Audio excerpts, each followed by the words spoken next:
All right, welcome everyone to Procedure Generation by Automating Blender. My name is John Manning, and we're going to make some rocks. Yeah. So, I'm from an indie studio based in Tasmania called Secret Lab. We are known for a few different things. We are known for some book writing, so we've written some books on Unity. That's a shameless plug. We worked on a little game called Night in the Woods, which was really well received. We're really happy with that. One of the things that came out of working on Night in the Woods was we built and released a tool called Yarn Spinner, which is an open source narrative engine. So if your game needs dialogue in it, then go and check ours out. It's open source, it's free, it's awesome. We're in the middle of working on a little game called Button Squid, which is a puzzle game coming out hopefully quite soon, so awesome. But the reason why you're all here is to learn about this thing. So, I'm not going to make this a general Blender tutorial. I'm going to focus primarily on how to make use of some of the more, not advanced features of Blender, but certainly a level above the basics of let's make a cube. So, Blender is, if you don't know, an open source 3D modeling system. It can do more than modeling. In fact, it contains a full ray tracing renderer. It's got animation support. It actually has a built-in game engine as well, which is, I believe, criminally underused. But one of the reasons why I think it's not used as much is because it is licensed under the GPL, which means that you don't have to release all your source code, but people get a little bit strange about it. Anyway, Blender is great and an amazing tool for producing assets regardless of what kind of content you're producing. So as I mentioned, it's free, it's open source, it has a bit of a reputation for being a bit tough to get into, but having spoken to people who primarily use Maya and 3ds Max, they all say the same things about their toolkit, so really it's a matter of what fits your brain. So, why would you want to use Blender for this? Well, one is the sheer range of features available in it. It's extremely easy to automate stuff in Blender as well. I know that most of the common 3D modeling packages have support for scripting. Blender is kind of special in that it's all scripting. I'll come back to this in a second. It's also, as I mentioned, extremely reasonably priced. Now, why do ProcGen in Blender? So having established why Blender is a good thing in general, why do the ProcGen components of your game, if you're doing ProcGen in your game, why do that in Blender? Well, one reason is that you're doing it inside your existing 3D environment, so you're reducing the number of tools you need to learn. So that's one thing. The second thing is you can make use of your existing workflow, your existing modeling workflow, figure out what parts of those are automatable, and then write scripts to replace those steps. So you can figure out what you need to do, and then write a script to do it. And in fact, I'll be doing just that in this talk. So here's some things that you should expect to get out of this talk, and also what to expect me to do in front of you in this talk. We're going to build a prototype by hand, and we're also, in parallel, build some code that generates the exact same results. And then we'll use the results in a very popular game engine. It's Unity. So, what not to expect in this talk, I'm not going to show you how to use Blender, and also, any talk that you go to at ProcGen typically includes a thing like this. ProcGen is not a magic button that generates all your art for you. It is not a substitute for having an artist, let alone an art director. You are going to be able to use this to increase the number of assets you can produce. It will not solve the problem of what assets to produce in the first place. This is reasonably code heavy. We're going to be writing scripts. So I do not rely on you knowing Blender, I do not rely on you knowing Python, but there's going to be a bunch of text on screen for a lot of the time here, and I'll try and make it as interesting as possible. Cool, alright, let's do this. What we're going to do is we're going to produce this. This is a rock. Or if you feel excited, then you can call it an asteroid, because it's space. This is actually a really, really good use case for talks like this, because this kind of object has a kind of organic look to it, which is tedious to sculpt, and also it's simple enough to be able to demo a thing like this in a talk, but also complex enough to be cool. And also, I had this brainwave at midnight. So, I will make no apologies. I mentioned before that the relationship between Blender and scripting is kind of unique, because Blender can be thought of as a thin, crispy, gooey layer around a gooey Python center. Someone laughed, thank you. So Blender does have a C++ core for performance reasons. But most of what you interact with when you work with Blender is actually written in Python. So almost all of Blender is Python. Everything that you do in the interface can be expressed in a Python statement. So for example, quick little video here. Here's me pulling down the operation log, and as I'm working in the scene, you can see Python coming out the top. So anything that I do can be copied and pasted into a script. Now, not every single thing that is done in the scene is representable in this way, but hopefully this gives you a kind of idea of how one-to-one the relationship is between the user interface side of things, clicking and dragging, pressing buttons, and what a script is able to do. So a lot of the code that you'll see today actually came out of me just copying and pasting from the log here. So actions in Blender are directly translatable to Python code. For us to be able to make the best use of this, it's useful to know about the data model inside Blender. That is, what Blender thinks of when it presents its scene to you. So basically, what does a scene graph inside Blender look like? It's a little more complex than many game engines use, because game engines typically rely on game objects that reference assets. Whereas in Blender, they're all the same. So this is the outliner inside Blender, and when I go view the Blender file, you can see that there's a big list of all these data blocks. So data blocks can be meshes, they can be objects, they can be basically anything that's stored in the file is a data block.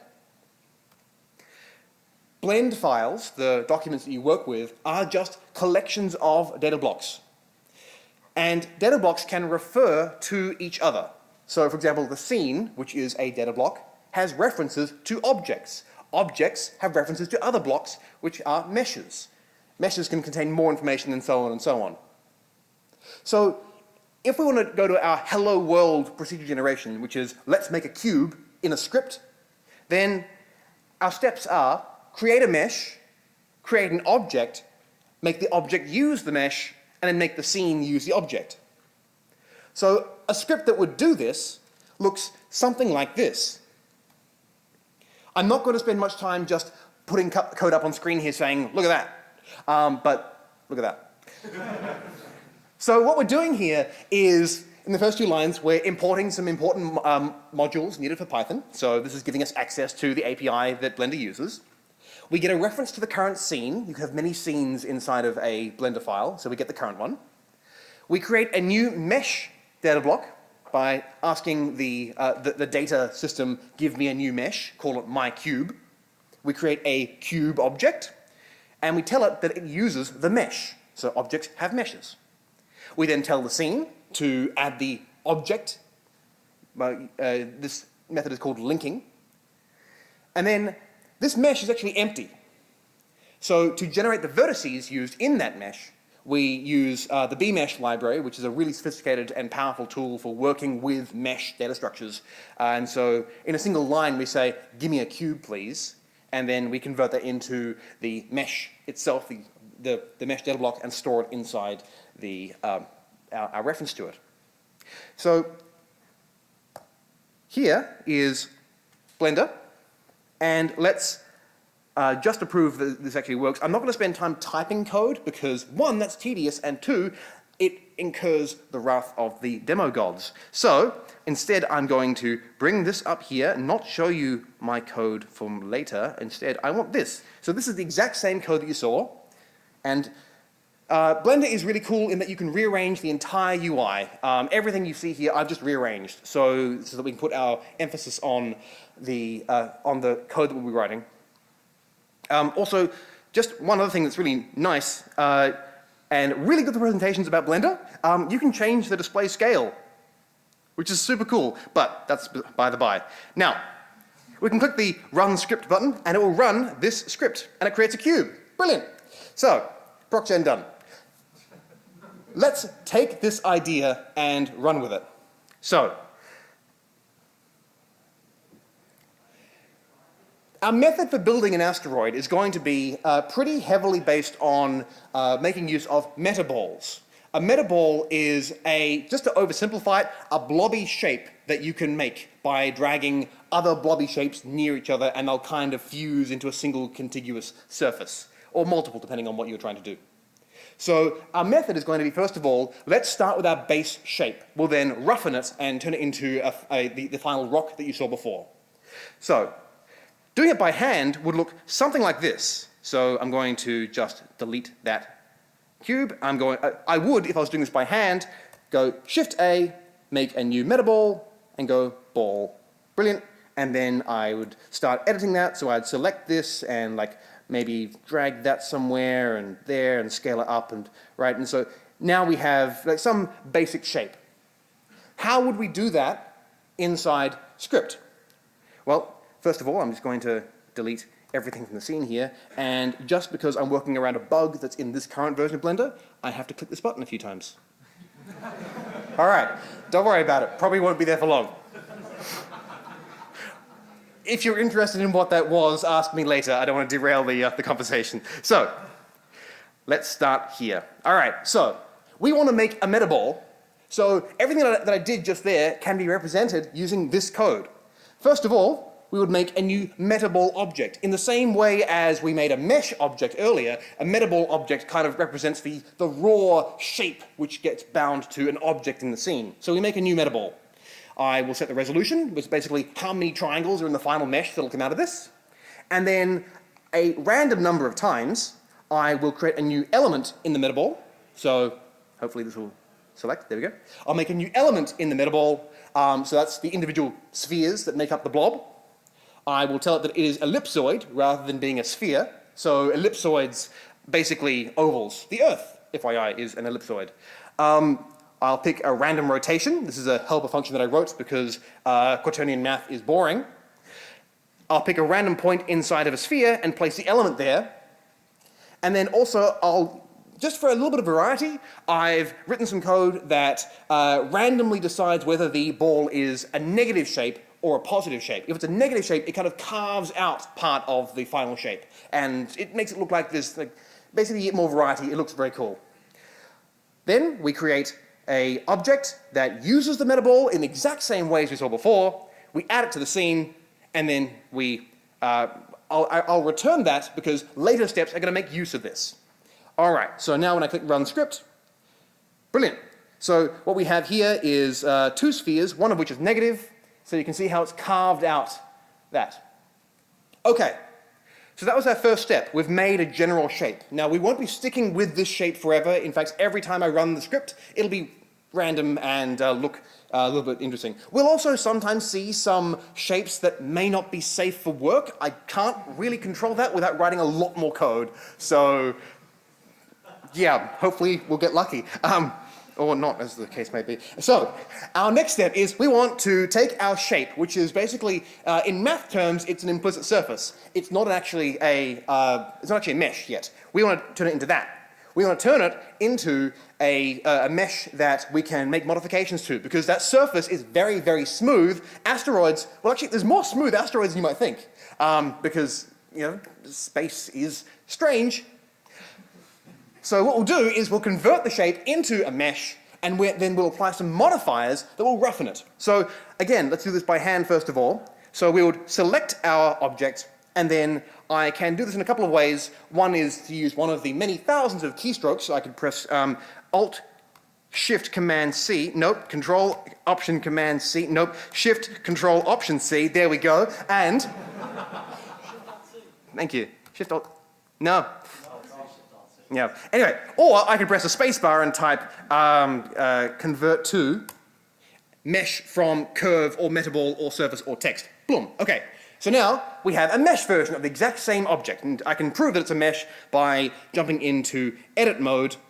Boom. Okay. Now we have all of these vertices, proving that this is in fact a mesh. All right. How would we do this in code? Very, very simply, by changing to the other part of the demo. All right.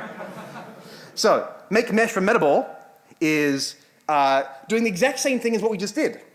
First of all, any object, almost any object, can be converted to a mesh, or rather it can produce a mesh from itself. So we'll get a new mesh by saying metaball object, become a mesh, give me a mesh. This doesn't delete the original, it just generates a new mesh object which we could then link into the scene, which is exactly what we do. So the only new step that I haven't already described to you is just saying objects can produce meshes of themselves.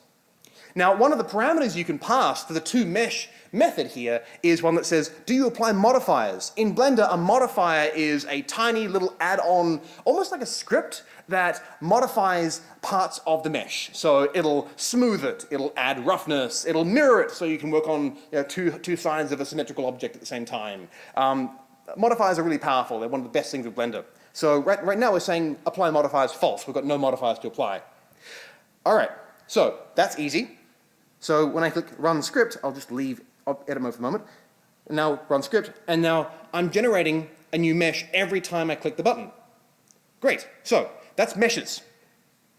So to recap, we've made basic shapes. We now have a mesh from that basic shape. Let's make it more like a rock. Rocks are kind of rough. If they're not rough, we call them stones. Don't worry about it. This could be a stone generator. I can stop here. We could all get, I don't know, second lunch. So how do we create a rough rock surface? Well, one way that we can do it is to create modifiers. So I'm going to just make a new version of this and hide this. Actually, there's a better way I can do this. There we go. One way that we could do this would be to add a displacement modifier. So a displacement modifier basically pushes and pulls all the vertices of your mesh to create, it basically applies a displacement texture over it. In fact, that is literally what it's doing. So I can go to the modifiers tab here and click add modifier, and I'll go displace. There we go. So right now the displacer has just pushed them all out a bit, but we can change the texture that we're using. I would add a new texture. I would then go to the Textures tab, change the texture type to kind of noise. The one that I found works best for this purpose here is Voronoi noise.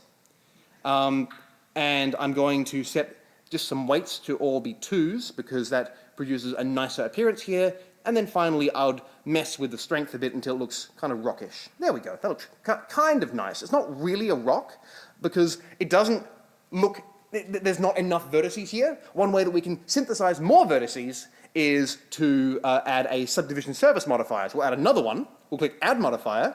We'll add a subdivision surface here. And I'll move that above. And you might notice the detail and the shape of it got a bit more pleasing. And in fact, if I change the number of subdivisions from 1 to 2, there we go. There, that actually looks like it's too shiny, but the shape is right. This is an example of what I mean of using Blender's, the fact that Blender is a full 3D modeling toolkit. You can figure out what you want, decide how you want, what kind of result you want to achieve the first time around, and then translate that into a script, which is literally what we're about to do here. So, go back to my scripting tab, and we'll now take a look at what that code looks like. Okay, so, adding the modifiers. I apologize for the amount of code here, but tough. So, we're going to create a new modifier by saying to the object, hey modifiers list, make a new subsurf modifier. You can see the word subsurf there twice. One is the name of the modifier, the other is the type. Then we create a new texture. We say, give me a new texture, call it displacement. It's a Voronoi texture, and also I'll set up the same weights, almost the same weights. I missed the noise scale a moment ago. Then we'll add the displacement modifier, set the texture and the strength, and then generate the mesh. I'm actually replacing the mesh with another one, so we aren't creating a new object in this case, we're just refining our mesh a bit. So now, when I click run script, every time I click the button, we now get a new rock. So that's pretty good. All right, how would we work this into a game? Well, one problem is, and it's not super visible here, but you can see up at the top right-hand corner of my window, there is a little label saying tries 22,580. Now imagine a scene in which the player is flying to an asteroid field. Yeah, that's a lot of triangles. That's more triangles than we need. We don't actually need this much detail in the mesh, and we've solved this problem a long time ago with normal maps. The idea basically being that you create a low polygon model that has fake information on the roughness of the surface, how light bounces off it. We basically pretend that there's more information here than actually exists in the mesh. So Blender can generate those kinds of things. Blender can actually generate a normal map from a high polygon object down to its low polygon representation. The way that we do this is we would actually create another object and then add a modifier that reduces the polygon. So the decimate modifier is able to reduce the number of polygons in the mesh. So doing this by hand, again, we would, I'm going to go back to my scene here that lets me work with the world. Okay, the way that we would do this would be to take our original, we would then duplicate it, duplicate objects, you could also press Shift-D. Now we have another one. We'll then add a modifier, and then add a decimate modifier here. I'm going to hide the original one, just so we can see what's going on. And then as I reduce the ratio, you can see how it becomes a lot less detailed. So this would be the version that would arrive in the game. Of course, we've lost a lot of detail here. How do we get our normal map? The way that you do that is you create a texture in Blender, and then you tell the rendering system to perform a bake. Basically, you can bake from objects onto another object. So the method for doing that would be to create a material. So here's our low poly one. I'm actually just going to, can I rename that from here? Yes, I can. Low poly. Okay. All you need in this material, which is, in Blender we use nodes to put together materials, which has kind of become quite commonplace in real-time asset production. So we'll make a new material. So materials, as I mentioned, are made out of nodes. And the material needs to just contain an image. It doesn't even need to be used, just Blender expects it to have an image in here. So I'll add a new texture, an image texture. This requires the presence of an image itself, so a texture to use. So I can do that by going to my image editor and clicking New. I'll call it Normal Map. All right, let's go back to where we were, our material editor. And then I can just choose, oops, I didn't save it. Go back to here, Normal Map, and click OK. There we go. All right, so that's blank and empty right now, and it'll end up with our normal map. So I'll go back to the node editor, choose the normal map, and that's done. Our next step is to bake the normals from the high resolution to the low resolution. So we'll do that by selecting our original high resolution object, also selecting the low resolution object. Blender has this idea of objects can be selected and they can be active. The most recent object that you selected is the active one. So I'm going to click Apply on the modifier here while I'm still remembering. And then we would bake our normals. We would choose Selected to Active. So baking information from all the selected objects onto the active object. So I'll click Bake. But I forgot a very important step, and that is to perform a UV unwrapping. We have no way to map a flat texture onto the object. That's very easy to do, because by selecting our low poly object, we can enter the object, our edit mode, select everything, and go Smart UV Project. We'll ask, hey, how would you like this to be done? I'll just set one setting, which is island margin, basically how much space do we need between the individual islands on the UV map. Done. Now, if we go to our image editor, this is the UV map for that. So it's generated a not terribly well optimized UV map, but it'll do for our purposes. And in fact, most objects that are like scanned using photogrammetry techniques tend to contain a similarly messy UV map. So I guess we're in the big leagues now. So let's go back to our tab now that we've generated a UV map for it to use. So go back to here. We can now click Bake. Oh, select them both. Click Bake. All right, that's done. And now when I return to my image editor and open my normal map, here's the generated normal map. There's a couple of glitches in here. I didn't quite set the size of the cage correctly, but this is a valid normal map, and this could be saved out to disk and then generate it inside, make use of it inside, for example, Unity or Unreal or any other real-time 3D engine. So that was a lot of work. What if we do that again, but with code? So the steps are extremely simple. Simpler.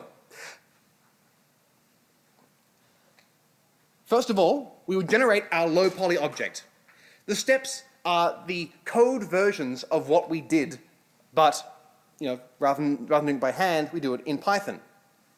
So we would, first of all, create our object by duplicating it, naming it low poly, and that's simply a matter of taking our low poly object and copying its data, which is the mesh, link it to the scene, and then add a new decimate modifier, set the appropriate ratio, so this is actually passed in as a parameter, convert the whole thing to a mesh, this time including the parameters, and then returning a new low poly object. So when I click run script here, it will actually generate two objects. It's a little difficult to see because they're both the exact same shape in the same location. So I drag this over and just open up the outliner so that I can see what I'm doing here. So here, we have asteroid 051 and asteroid 051 low poly. Right, cool. So let's get rid of that. Done. All right, so now we have our low poly object. Our next step is going to be to UV map our low poly object.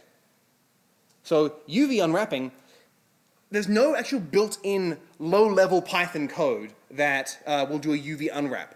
Certain things, you basically have to pretend to be the user clicking on things. The reason why is because certain tasks were designed to be used by the user. So like they would create a button, and then when the button is run, then do the thing. So we have to do something a little bit similar for Smart UV project. We first of all select the object and make it active. We then enter edit mode by saying object mode set edit. So edit mode is where we're modifying the mesh itself. We will then select every single face.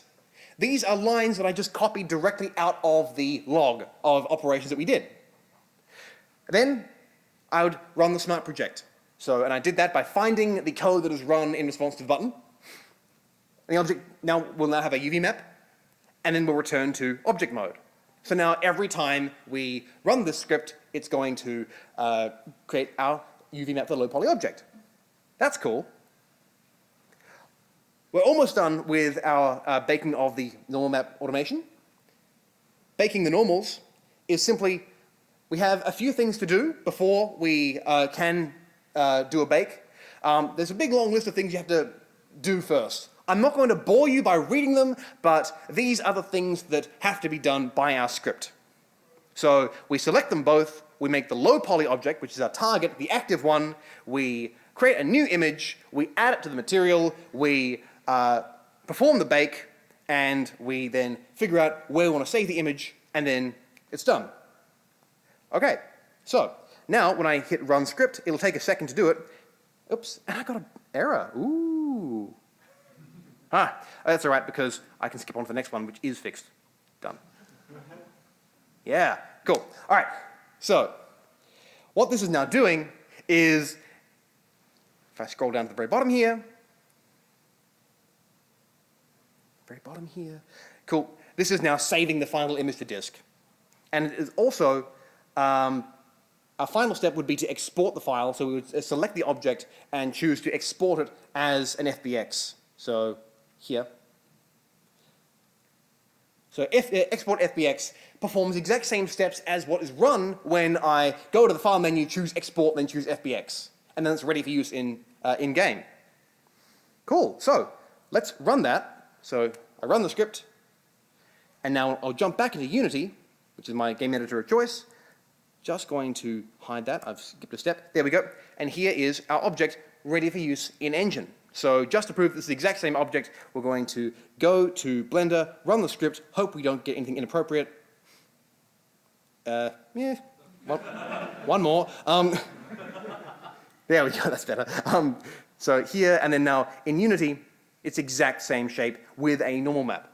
So we have, in half of a second, generated a brand new object for use. Most of the latency involved was because of disk I/O, and also because Cycles, the built-in renderer used in Blender, is actually a ray tracer. So there are faster ways to generate it, but Cycles is easy to script. And also, if you're doing this offline, then you don't have to worry about merging proc-gen code into your game itself. So this workflow works really well for when you want to just produce a bunch of assets that are variations on a theme and keep your code complexity minimal as well. So if you are making No Man's Sky, they do it all at runtime, whereas this would be less complex to make than No Man's Sky. So, all right. The last step is, I'm just going to, oops. So our last step is sometimes we want to do more than just procedurally generate everything. Some things are challenging to procedurally generate in an authentic looking way. We can produce rock textures. We can produce like bricks, for example, that look fairly natural, but there's often nothing that beats going out and scanning the textures yourself, taking photos, building that yourself. So it would be ideal if we could combine our procedural workflow with at least some elements that are handmade. This sphere here is a handmade texture. So it was generated using Substance Designer, using a couple of original photo scans, I believe. It is from cc0textures.com, which is a tremendous resource. Everything there is public domain. So it's awesome. cc0textures.com. That's great. So the way that you would make use of this in a non-proc-gen way would be to create your materials, set them all up, and then apply it to the object. Boom, now it's ready. We are able to bake that material onto our procedurally generated object using the exact same UV map. So this is what the material would look like in Blender. This is not the simplest material, but it's also not the most complicated one. Basically, we generate some UV coordinates based on a spherical projection, take an image, project it onto the object, and there we go. And that becomes our diffuse channel.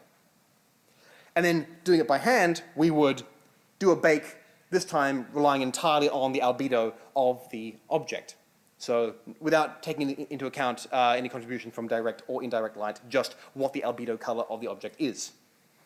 So we can do basically the exact same thing inside our code. All we have to do is procedurally apply the original color texture to the high-res object and then do a bake that transfers the albedo colors from the high-res onto the diffuse map of our low-res. So the way that would look is like this. If I jump to my final code, don't worry, there's no more code after this. The process is up here. First of all, I've already created a material called asteroid source, which is, if I actually jump into material editing here, you can see it, so it's the exact same thing. So this is the material that you saw a second ago. What we need to do is get it by name, apply it to the high-res object, and then perform the bake. So we'll go back to our scripting thing here. We set the active material of the high poly object to whatever object we want, create a new diffuse material, a new diffuse texture, tell the destination material that you want to start baking to that image, and then perform a diffuse bake that ignores all lighting. That's a very, very similar thing to generating the normal map. So if I click run script one last time, cool. It takes a bit longer because we're doing more work, and again, this is ray tracing, so it's physically accurate by ignoring light, but don't worry about it. So this is going to generate the normal and the diffuse map. That took about 10 seconds. There are ways to speed it up. Now, going back into Unity, I've got my normal map, I've got my diffuse map, and I can go to my asteroid material, drag and drop the diffuse map into albedo, and there we go. And now we have our final asteroid. And every time I click the Run Script button in Blender, I am generating an entire asset ready for use in the game. And I'll do it as often as I like. You can't even stop me. Cool. So, what are some of the key takeaways? I'm running a little bit early, so there might be some room for questions as well. Blender is really, really powerful. There's a lot of stuff that is either difficult to achieve, I think, depending on your favorite piece of software. ProcGen is ideal for producing assets that are variations on a theme, but it still relies on a human being to decide on what that original theme is in the first place. So I'm not breaking any, I'm not blowing anyone's minds by saying that, but hopefully what you saw on screen today of me demonstrating how we'd make the original and then translating that into script gives you an idea of what the process for this kind of pipeline looks like. You are making your original by hand and then figuring out how to convert that into something that you can press a button and get 1 million copies of. Cool. So, I'm on Twitter at Displester. I'm from Secret Lab. You can find us at The Secret Lab. Code for this will be up later at this URL, so take a photo of it now, and I'll put it up probably within the next half an hour if I'm lucky. Cool. Thank you very much.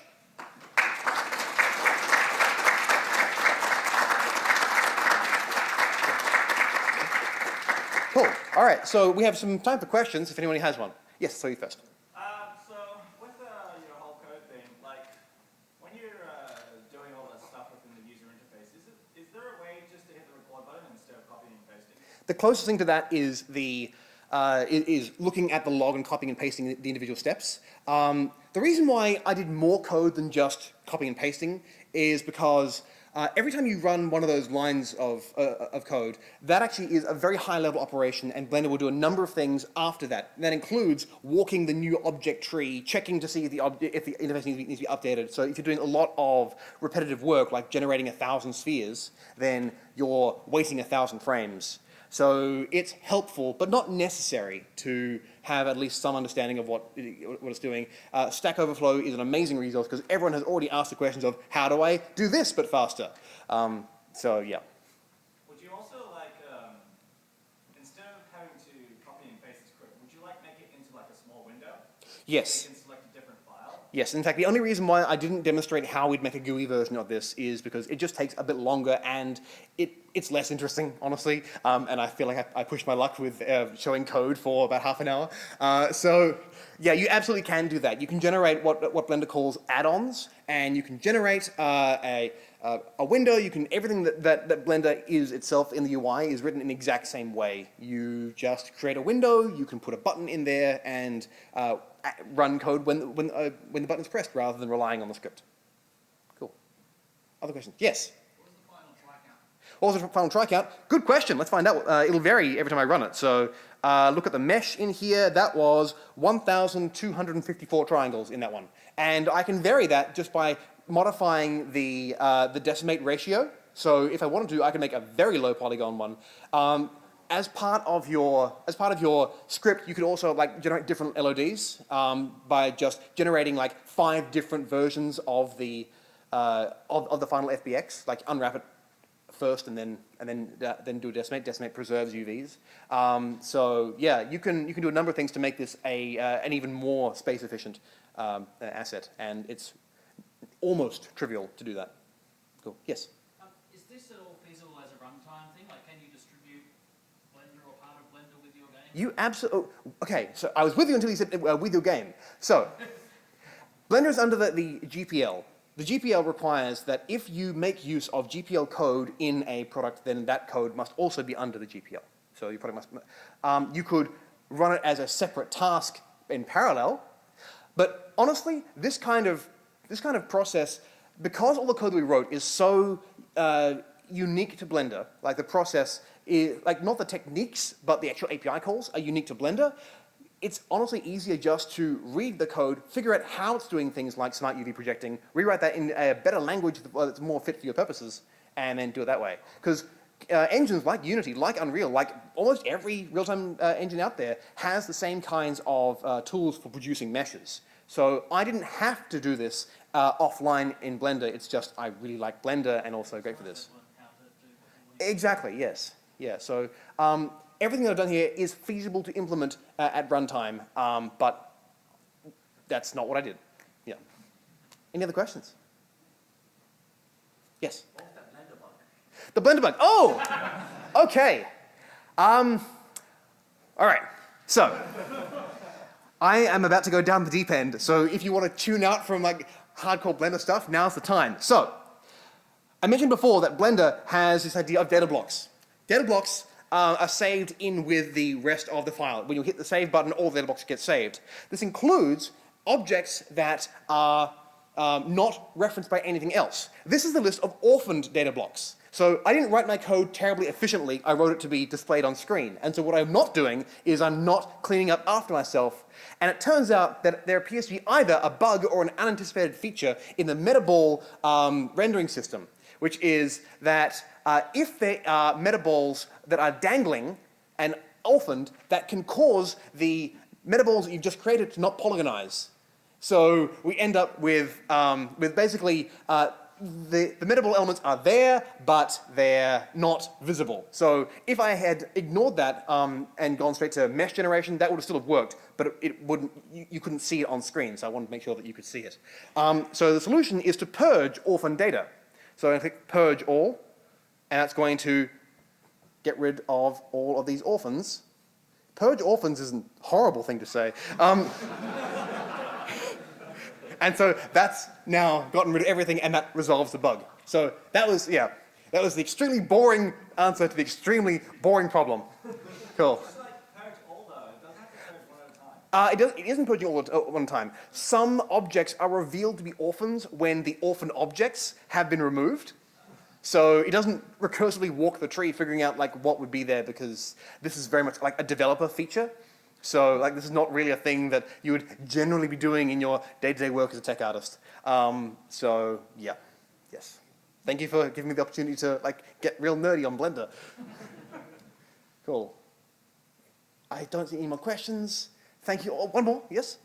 Is Blender the best 3D software? There is no such thing. There is no such thing as the best. There is the best for what you need for your game in your circumstances with your budget. So, yes. Cool. I don't see any more hands raised, so you get an early minute. Thank you all so much for coming.